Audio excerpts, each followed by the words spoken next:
Assalamualaikum warahmatullahi wabarakatuh. Kembali lagi kita dalam pembelajaran e-learning PJJ SMP Wahidin. Kalau bertemu dengan Bapak ya, Bapak Gisman, pasti kita akan belajar tentang materi bahasa Indonesia ya. Dan pertama-tama semoga Bapak doakan kalian dalam keadaan sehat selalu ya. Apalagi di masa pandemi ini, jangan lupa kalau kemana-mana selalu menggunakan masker, jaga jarak, dan juga wajib selalu mencuci tangan ya, apalagi setelah keluar dari rumah ya. Untuk pertama-tama sebelum mulai pembelajaran, alangkah baiknya kita berdoa ya. Berdoa mulai. A'udzubillahi minasyaitonirrajim. Bismillahirrahmanirrahim.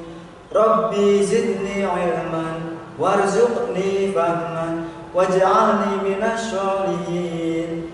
Artinya, ya Allah, tambahkanlah aku ilmu dan berilah aku kemampuan untuk memahaminya, dan jadikanlah aku termasuk golongan orang-orang yang soleh.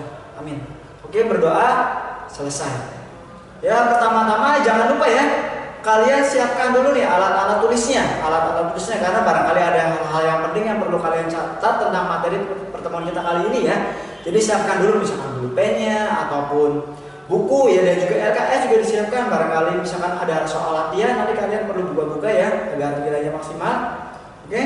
Yang pertama, kita untuk materi ini akan belajar masih tentang teks persuasif ya. Kalau sebelumnya kan kita belajar tentang pengertian teks persuasif dan juga bagaimana cara menyimpulkannya ya. Nah, untuk pertemuan kali ini kita itu akan masih materinya tentang teks persuasif, di mana KD-nya atau kompetisi dasarnya yaitu yang sekarang itu KD 314, yaitu menelaah struktur dan juga kebahasaan teks persuasi yang berupa saran, ajakan, dan pertimbangan tentang berbagai permasalahan aktual. Jadi untuk pembelajaran kali ini kita akan belajar tentang dua materi ya dari teks persuasif. Yang pertama itu ada strukturnya teks persuasif itu apa saja, dan yang kedua itu ada kaidah kebahasaan. Baik, langsung saja ya.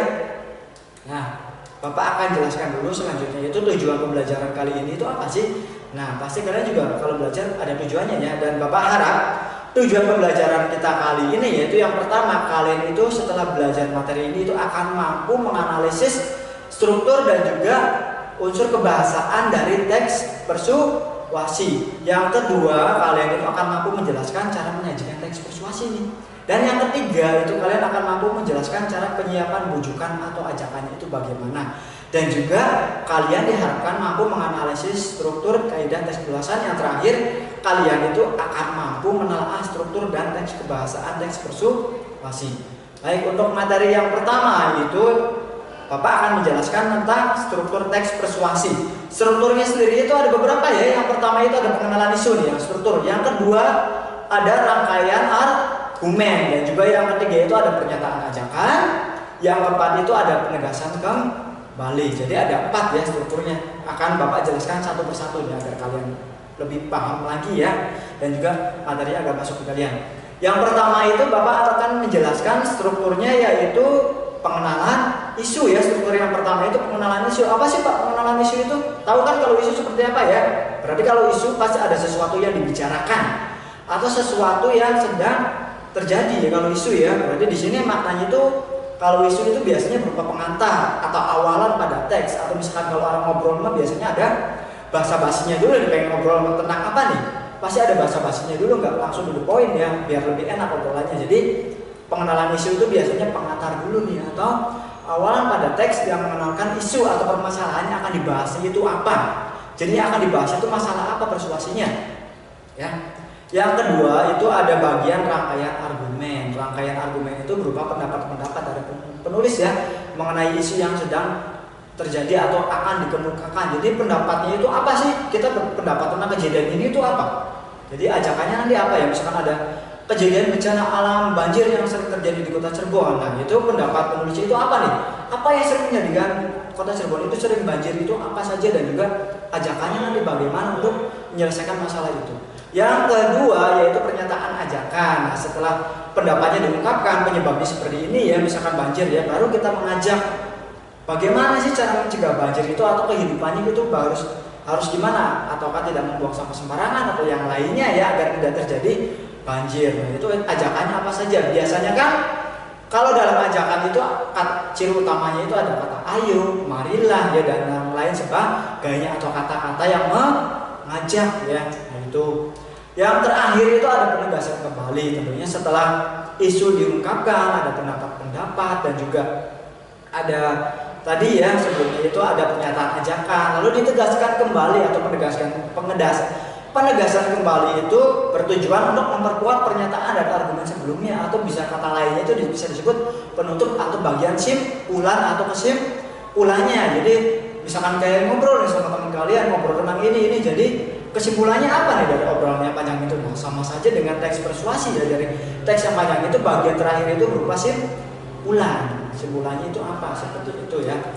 Baik, selanjutnya itu Bapak akan menjelaskan tentang jenis-jenis teks persuasi. Itu ada 4, ya.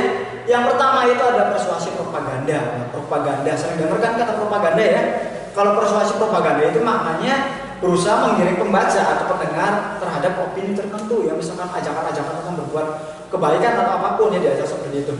Yang kedua itu ada persuasi politik, jadi kaitannya dengan politik, ajakan untuk melakukan kegiatan berpolitik, misalkan kalau orang tua kalian, ya, mencoblos pemilihan kepala daerah, itu kan berarti ada persuasi di sana, atau ada orang-orang yang kampanye, itu kan berarti itu termasuk mengajak ke arah politik, ya, itu namanya persuasi politik. Yang ketiga itu ada persuasi advertensi. Persuasi advertensi itu berarti tentang periklanan yang sudah kalian pelajari di semester 1, ya. Ada iklan layanan masyarakat, iklan komersial, dan yang lain-lain. Jadi kalau yang namanya persuasi advertensi itu mengajak kita untuk membeli suatu produk atau berupa iklan, ya. Dan yang keempat, yang terakhir itu persuasi pendidikan. Nah, ini persuasi pendidikan itu berarti mengajak ke arah pendidikan. Misalkan kalian suka bolos atau malas dalam belajar e-learning, dan akhirnya kalian itu dinasihati agar selalu rajin. Itu kan salah satu contoh ajakan dari persuasi pendidikan. Jadi mengajak agar kita itu lebih rajin lagi dalam dunia pendidikan. Nah, selanjutnya itu ada kaidah kebahasaan. Yang pertama itu menggunakan kata kerja mental, ya, di sini, ya, atau jenis kata kerja yang mengekspresikan respon atau sikap nih seseorang terhadap suatu tindakan, keberadaan atau pengalaman. Contohnya seperti ini, misalkan kata-katanya, kata memprihatinkan, memperkirakan, mengagumkan. Mengagumkan kan berarti respon, ya, terhadap tindakan seseorang itu mengagumkan sekali, ya, misalkan segitu. Atau menduga atau berpendapat, itu pun merupakan salah satu kata kerja mental. Yang kedua itu ada menggunakan kata-kata perujukan. Nah, kalau perujukan berarti bisa sebagai ini, itu yang merujuk pada orang, tempat, atau benda. Misalkan orang kan dirujuk menggunakan dia, ia, dan yang lainnya, atau menggunakan kata ganti orang. Atau misalkan tempat, ya, tempat itu kan bisa dirujuk atau menggunakan kata ganti di sana, seperti itu. Di sana, di sini, dan yang lainnya. Atau kalau benda kan ini, itu, dan yang lainnya. Nah, yang selanjutnya ada kata kerja imperatif. Kata kerja imperatif atau di sini kata kerja imperatif itu bisa diartikan sebagai bentuk kata yang bermakna perintah atau memberikan komando atau memerintahkan. Contohnya misalkan seharusnya, sepantasnya, jadikanlah. Nah, itu berarti memerintahkan seseorang kalau misalkan yang namanya kata kerja imperatif, ya. Baik, jadi mungkin untuk materi dari teks persuasi pertemuan kali ini sampai di sini, ya. Kesimpulannya, ya, tadi kita itu belajar tentang struktur, kaidah bahasa, dan juga jenis-jenis, ya. Strukturnya itu ada 5, ya. Ingat, ya, struktur teks inspiratif itu kan ada 5, ya. Yang pertama itu kan kita lihat tadi ada pengenalan isu. Yang kedua itu rangkaian argumen, yang ketiga itu ada pernyataan ajakan, dan yang keempat itu ada penegasan kembali.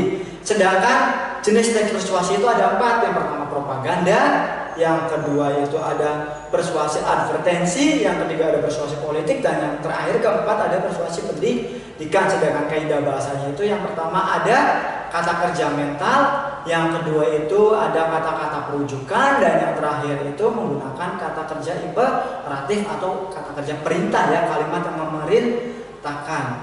Baik, semoga ilmu yang didapat hari ini bermanfaat, ya. Jangan lupa setelah ini itu akan ada latihan soal, ya. Latihan soal berupa pilihan ganda, dan juga kalian itu akan bisa mengerjakannya 2 kali, ya. 2 kali akan mengerjakan 2 kali.